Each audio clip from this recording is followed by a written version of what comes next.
저는 싸이공에서 물류를 합니다. 그중 한 축이 삼성협력사와 물류를 하는 일입니다. 그 협력사의 반제품을 삼성으로 실어 보내고 빈차로 돌아오고 그 운행을 6년간 한 건도 빠짐없이 장부에 적었습니다. 이건 뉴스도 분석가의 전망도 아닙니다. 제 트럭이 몇 번 움직였는지 그 숫자입니다. 의견은 틀릴 수 있어도 운행 횟수는 거짓말을 하지 못합니다. 새벽부터 출고장에 트럭이 줄을 섭니다. 저는 그 줄을 6년째 봅니다. 반제품이 실리고 한 대씩 빠져나가고 그 횟수를 그날그날 적습니다. 어느 해엔 줄이 길었고 어느 해엔 짧아졌습니다. 누구의 물건인지 무엇을 만드는지는 여기서 말하지 않겠습니다. 제가 셀 수 있는 건 트럭이 몇 번 들고 났는가 그 숫자뿐이니까요. 바깥에선 이런저런 말이 돕니다. 저는 말 대신 6년치 제 장부를 펼쳐보겠습니다. 거기에 무엇이 적혀 있는지. 그래서 먼저 제가 실어 나른 그 협력사의 물량부터 보겠습니다. 2020년부터 해마다 늘었습니다. 2023년에 정점을 찍었고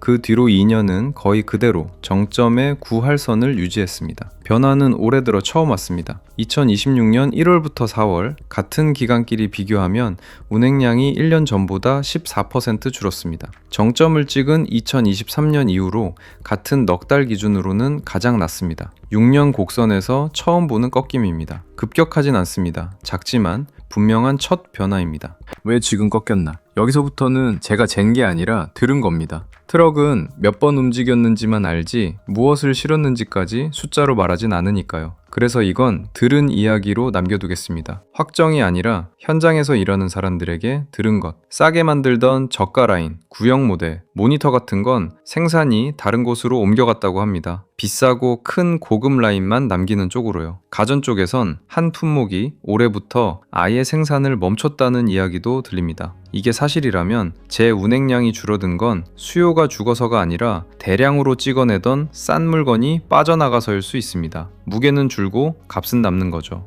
그리고 하나 더 솔직히 짚겠습니다. 운행 횟수가 줄었다고 해서 물량이 줄었다는 뜻은 아닙니다. 한 번에 더 많이 싣거나 노선을 합치면 같은 물량도 트럭 횟수는 줄어듭니다. 저는 횟수를 셌지 무게를 재진 못했습니다. 그래서 이 14%는 물건이 줄었다가 아니라 트럭이 덜 움직였다까지만 말합니다. 다시 말하지만 이 부분은 제가 잰 게 아니라 들은 겁니다. 그래서 단정하지 않겠습니다. 잰 것과 들은 것을 합치면 한 협력사 이야기입니다.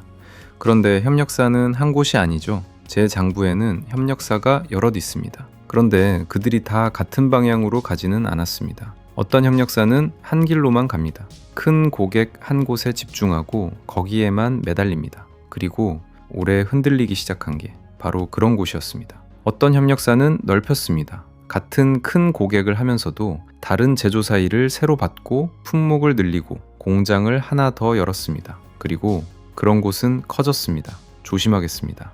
넓혀서 큰 건지 원래 힘이 세서 큰 건지 저는 인과를 단정할 수 없습니다. 제가 본 건 인과가 아니라 나란히 놓인 두 모습입니다.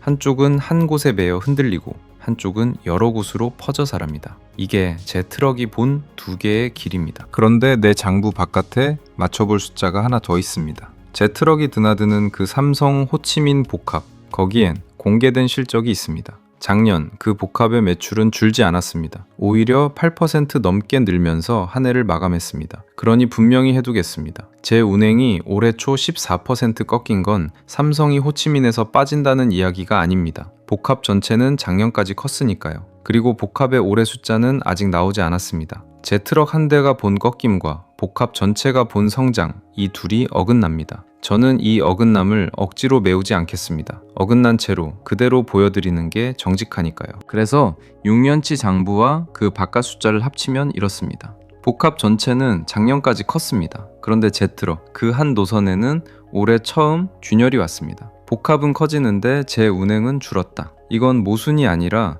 안에서 무언가 자리를 바꾸고 있다는 신호입니다. 자리를 바꾼다는 게 뭔지 제가 본 대로만 말하겠습니다. 싸고 많이 만들던 게 빠지고 비싸고 적게 만드는 게 남습니다. 그러면 같은 매출이라도 트럭은 덜 움직입니다. 무게가 빠지는 거죠. 한 협력사가 되던 반제품이 통째로 다른 데로 넘어갔을 수도 있습니다. 저는 어느 쪽인지 단정하지 못합니다. 다만 줄어든 게 수요가 아니라 무게라면 이건 끝이 아니라 재편입니다. 그리고 재편이 진짜 누구를 살리고 누구를 흔드는지, 그건 제 장부가 6년간 또렷이 보여줬습니다. 한 곳의 메인 협력사는 그 한 곳이 자리를 바꾸는 순간 같이 흔들립니다. 큰 고객이 기침을 하면 같이 감기에 걸리는 거죠. 길을 넓힌 협력사는 한 곳이 줄어도 다른 데서 메웁니다. 흔들려도 쓰러지진 않습니다. 저는 인과를 단정하지 않습니다. 하지만 6년을 같은 자리에서 보면 패턴은 보입니다. 제 편의 시기에 살아남는 건 가장 큰 협력사가 아니라 가장 덜 메인 협력사라는 것. 이게 제 트럭이 6년 만에 처음으로 숫자로 본 것입니다. 그리고 한 가지 더.